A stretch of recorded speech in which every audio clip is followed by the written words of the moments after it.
Have you ever wondered how the world of Teppihiem came into existence? In the ancient cosmos, a war of unprecedented scale was about to break out. It wasn't a war for land or wealth, but a struggle between order and chaos. The spark that ignited this war was a vision seen by Woden, the black-winged angel. Woden, in an act of divine curiosity, had placed his eyes in the brain of Arcanius, the god of time and space. This gave Woden the extraordinary ability to see all possible futures. And in one of these futures, he saw the elemental titans, the beings of pure energy and raw power, embroiled in a battle that would plunge the universe into chaos. Woden acted swiftly. He knew he was up against beings of superior strength, but he also knew that strength alone wouldn't win this war. So he hatched a strategy, a brilliant one at that. He enlisted the help of an unlikely ally, Forfalskare, the cleverest of the elemental titans and an inventor extraordinaire.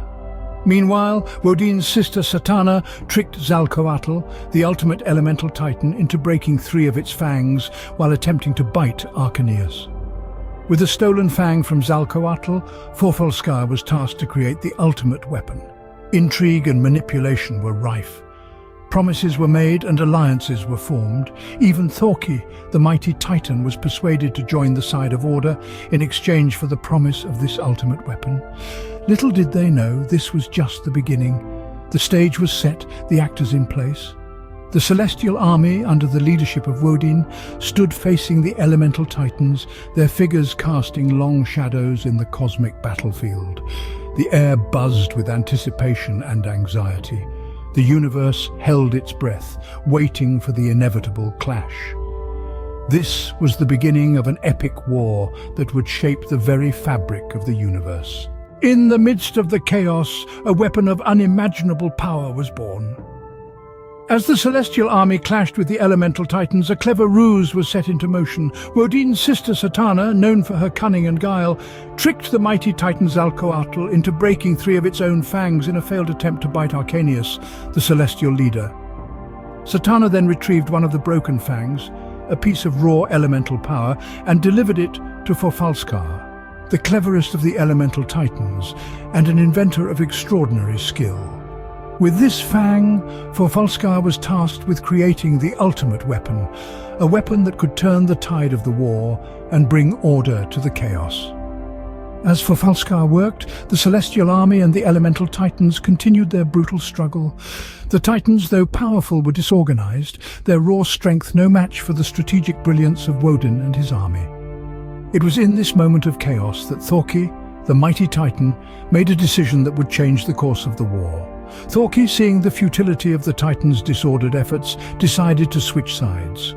In exchange for his loyalty, Forfalskare presented Thorki with the ultimate weapon, a sword forged from the fang of Zalcoatl. With this weapon in hand, Thorki became a force to be reckoned with, his might amplified by the raw elemental power of the sword. The ultimate weapon was more than just a tool of destruction. It was a symbol of the celestial army's resolve, a beacon of hope in the face of overwhelming odds. And with it, Thorki stood ready to face Zalcoatl, the ultimate elemental titan, in a battle that would decide the fate of the world.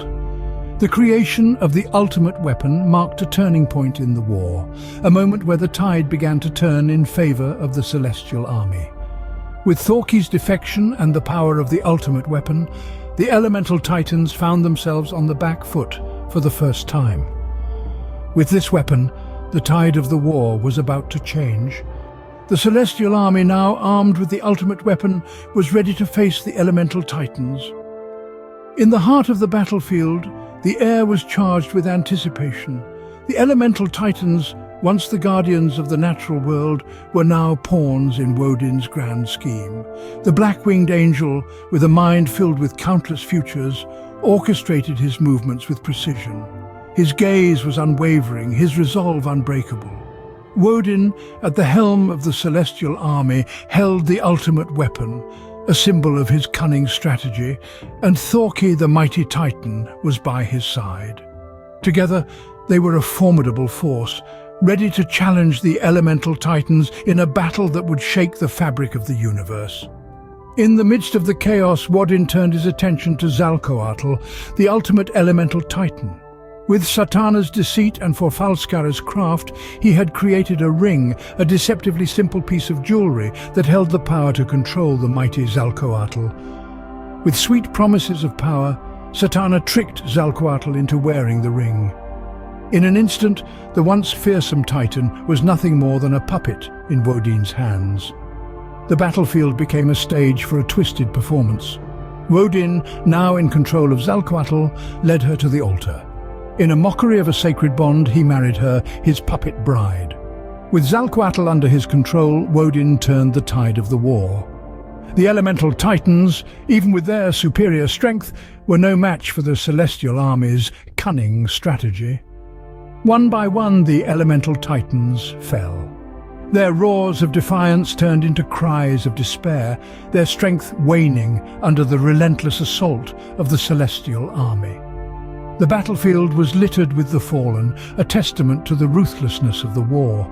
The elemental titans were no more, but their legacy was about to be immortalized. Their defeat marked the end of an era. However, their demise was not in vain. Their pelts, rich with elemental power, would serve as the foundation for a new world, a world stitched together by Forfalskara's ingenious hand. The world of Teppihiem, where mortals would dwell, was about to be born. From the remains of the fallen titans, a new world was about to rise. As the dust from the battle settled, Forfalskar, the cleverest of the elemental titans, stepped forward. With his inventive genius and the pelts of the fallen titans in his grasp, he began the grandest of all his creations.